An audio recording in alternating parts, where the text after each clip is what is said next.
Hello my precious cinnamon rolls, this is Fofo and today I'm going to talk about a game called HuniePop. This dating sim slash match 3 game came out in January 2015. Since then has garnered minor fame and notoriety for its marriage of dating sim mechanics and gem swapping Bejeweled-esque gameplay. I've watched several let's plays of this game and I recently started playing the game myself because I was curious to see exactly where this thing was going. It quickly became a morbid fascination akin to pulling off a scab. You know it's gross, and it's going to hurt, and you're maybe going to bleed, but you do it anyway because you want to see what's underneath. Now, before I get any further into this, I want to provide a disclaimer. My issues over HuniePop and its content are not based on the fact that it's a dating sim, and that it has adult content. I fucking love dating sims. I enjoy adult content in games most of the time. There absolutely are far worse games than HuniePop with adult content. There's ones that feature rape, gore, and paedophilia. That's not why I'm making this video. It is not the content, it's the way the game presents it. Now, what got to me about this game is the massive dissonance between the way the game represents itself in its art style and gameplay and what's actually going on. To make matters clearer, it's the tone of the game's mechanics and its writing style that doesn't match with the way it's presenting itself as a product. Now this might seem like an odd and nebulous statement to make, so I'll explain in further detail what I mean. HuniePop initially presents itself as a cute anime-style dating sim where it wins girls' affections by taking them on dates. However, unlike most dating sims, there are no endings where you pick a love interest and end up with them. This is normal in most dating sims. Even if you have relations and sex with other girls in the process, you usually end up with somebody. HuniePop, however, has no real endings. Your goal is just to have sex with everybody and collect CGI art for doing so.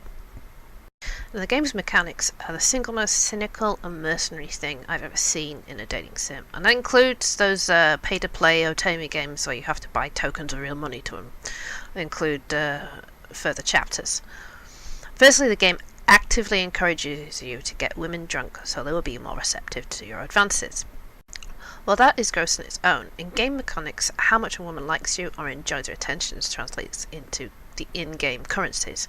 There are two in-game currencies, money and honey. You generate honey by making a lady like you, and you get paid in money after a date, even if you fail.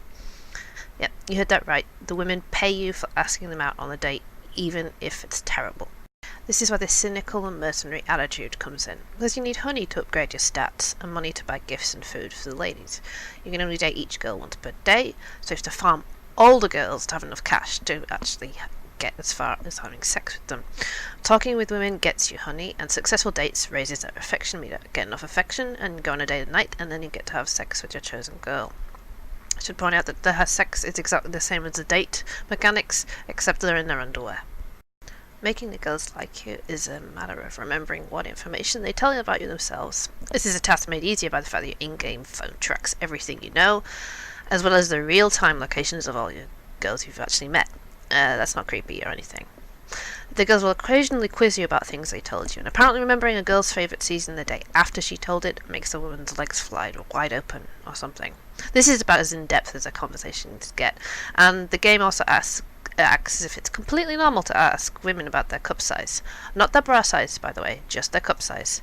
It's fairly obvious that the people who wrote this were not familiar with how actual bras work, as well as human beings' conversation, anatomy, and generally the entire universe. Now, more on the sexual content. There are two editions of the game, censored and uncensored, and even the uncensored versions, mostly fairly tame. With one or two exceptions of images of gushing orifices, and there's also a secret unlockable alien character whose scenes feature tentacles. I will note, however, that Twitch has banned people from streaming the game, regardless of what edition they're using.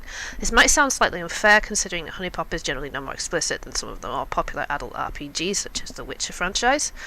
However, you also have to consider that broadcasting something that actively markets itself as pornography on a platform that anyone can watch is a legal and PR nightmare, which is just covering its backside. More so than most of the girls in this video game, I might add. My real contention with this game is not any of the things I've discussed so far, though. The thing that stood out is the writing. The women are one-note personality stereotypes, such as sexy t-shirts and MILF cheerleader, And this itself is not uncommon for dating sims, but unfortunately a couple of these stereotypes are not only racist, they're actively fetishized by characters in the game. Here's an example. Dude, bro, Asian chicks? Don't even get me started. I have like the worst case of yellow fever ever. Ever. Like a yellow plague. That character we've just seen also giggles and says, "You're so racist," in a playful tone when you give her unique Japanese-themed gifts such as chopsticks and a samurai helmet. There's also a Latina character in the game whose gifts are Mexican-themed. And the darker-skinned girl is referred to as chocolate by the same character who said the thing we just saw. The game developers themselves actually commented that they couldn't see how anybody could say that the game was racist, which is interesting. Another thing that stands out is Audrey, who the game refers to as a mega bitch. She is what would be called a sunder in Japanese media, though I should point out HuniePop isn't actually Japanese and Audrey's supposed to be French. Her dialogue is one of the main reasons I decided to make this video. Here is an example of her delightfulness. What the fuck? Of course you screwed it up! Again? That's exactly what you asked for! Are you joking? Bitch, do I look like I'm joking? How am I supposed to walk around like this? You're fucking loco! This is how I always cut your nasty ass hair! Nasty ass hair? Ugh! Don't even! Look who's talking, skank. No, bitch! My hair isn't dried out and reeking of smoke, okay? Whatever, ho. Why don't you go get knocked up again? You need to turn around and walk away. What's wrong? Did I hurt your whore feelings? Turn around and walk away. Gladly. At least I won't have to look at your whore face anymore. Fucking whore-ass bitch needs to learn. That sure sounded like realistic dialogue that two human beings might actually have with each other, didn't it? In conclusion, HuniePop is decidedly puerile in its attitude towards women, dating and homosexuality. Its target demographic seems to be younger than the people who can actually legally purchase the game. And while it might initially seem like a harmless or even appealing dating sim on the surface, underneath that cutesy facade there's something quite sinister. And unlike adult games that are shunned for their provocative and questionable content, HuniePop's available on Steam. I'm not condemning Steam for this choice. The game obviously sells, and you put what makes money on Steam. I just wonder if this is going to establish a precedent and will eventually see games like Rayplay next to early access Rock Simulator and trash like X-Blades. The whole thing is rather worrying.